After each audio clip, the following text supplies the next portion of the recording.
I know more Muslim people than most people will ever meet.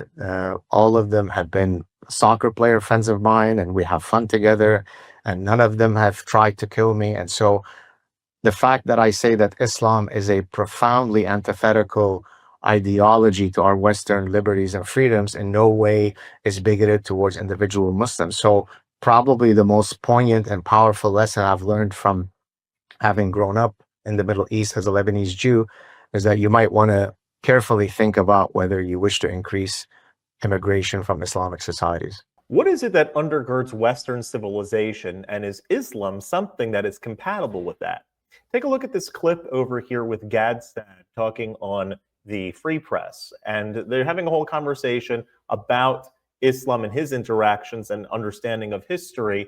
He grew up in Lebanon, lived there for many years of his life. Listen to what he says over here in this clip, and then we'll talk about it. But first, hit that subscribe button over there in the corner. We'd love to stay in touch. Check this out. Identity politics, which is viewed as a laudable way to organize society in the West, certainly by one of the political parties. Well, Lebanon is the ultimate manifestation of what happens to a society that is organized along identity, with the ethos of identity politics. In this case, it's your religion, but it could be in the West, it could be whether I'm trans or not, whether my skin color is dark enough or not. But the idea of identity politics has certainly shaped my deep aversion towards that ethos. But originally, I experienced it in Lebanon. So that would be one answer. But even more poignantly, understanding what happens to religious minorities in societies that eventually become dominated by Islam is one hell of a lesson to learn. And so one of the things that I've kept, screaming from the top of the mountain. At first, very few people were listening to me. Now there's a bit more people listening to me, but in my view, not enough are listening, is that we need to decide whether it's a good idea to have more or less incursion of Islam in the West. Now, I hate to say this because I find it, frankly, it's offensive to have to always start with this preface. I know more Muslim people than most people will ever meet. All of them have been soccer player friends of mine, and we have fun together, and none of them have tried to kill me. And so the fact that I say that Islam is a profoundly antithetical ideology to our Western liberties and freedoms in no way is bigoted towards individual Muslims. So probably the most poignant and powerful lesson I've learned from having grown up in the Middle East as a Lebanese Jew is that you might want to carefully think about whether you wish to increase immigration from Islamic societies.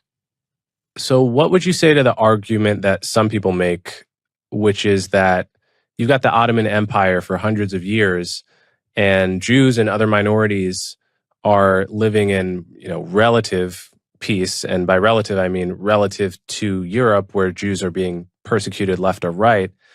And for many people, this is proof that Islam is not, or over the grand sweep of history, is by default less anti-Semitic than Christendom was.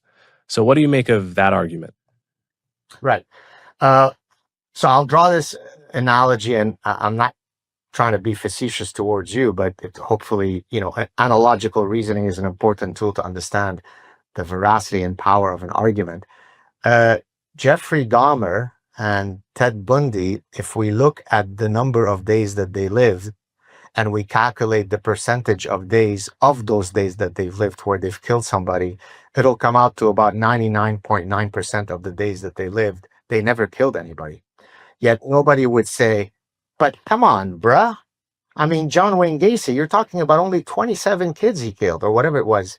That's 99.97% of the time where he was totally lovely to kids. So Islam is a very bad place for religious minorities to be. That doesn't mean that for 24 hours a day, 7 days a week, for 1400 years, they go about slaughtering everybody. The Ottoman Empire also had this little thing called the Armenian Genocide. So apparently, they were very nice until they weren't very nice to 1.5 million people. So I'm not in the least bit sympathetic to that argument. The other one that we usually hear is, but come on, Al-Andalusia, everybody lived in peace.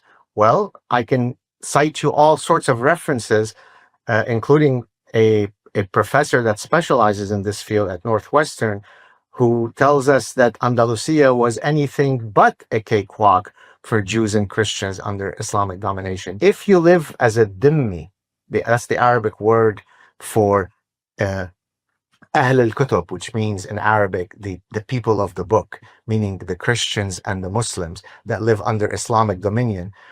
We tolerate you, but we also pat you on the back and say, don't be too Jewish, Jew. And we also have to pray really hard that our daughter is not super sexy, because when my Islamic overlord comes to me and says, it's time to fork up that really pretty daughter, then I have to do it as a good little dhimmi. And so, yes, there were periods where it was worse to be Jewish under Christian dominion. That doesn't mean that I long for the day to be under Islamic rule. In order to have a society that's functional, you have to have a certain vibe, a certain worldview that everyone in that society will relate to, that like they can accept. It doesn't mean that everyone has to be exactly the same religiously, ethnically, or whatever, but that the society, in order to maintain itself, has to have a certain structure. I'm reminded, they were talking they gave multiple examples of Christianity and Islam.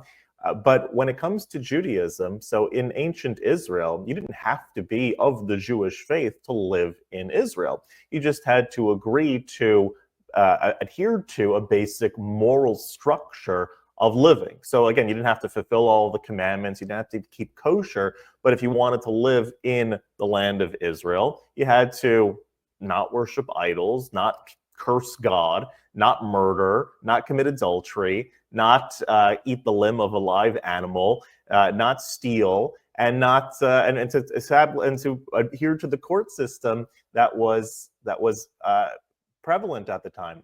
And so that was the structure. You didn't have to become Jewish. You didn't have to abandon all of your belief systems and conform to Judaism per se. You just had to agree to live into the basic moral structure that the society was created upon. And in fact, that's one of the reasons that Judaism doesn't proselytize. Look, in general, wherever we are, the goal is not that other people should become Jewish. It's just that you should live a basic moral life. What is called in the West natural law. If a person can live by natural law, then they are in the good graces of God and have established a civil society and ultimately can merit a place in the world to come. That's our belief as Jews.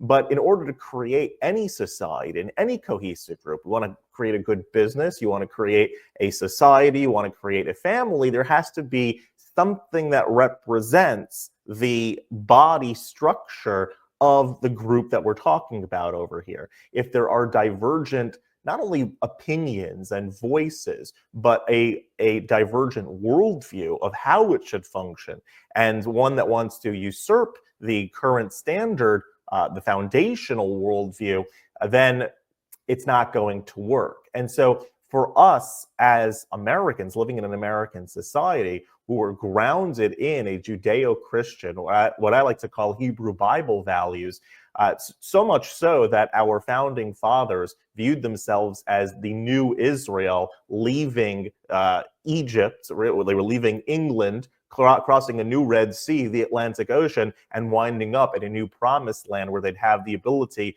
to serve God as they pleased. In fact, one of the original proposed seals of the United States was Moses parting the Red Sea and having the people walk through, because that's so undergirded the foundation of what America was built upon.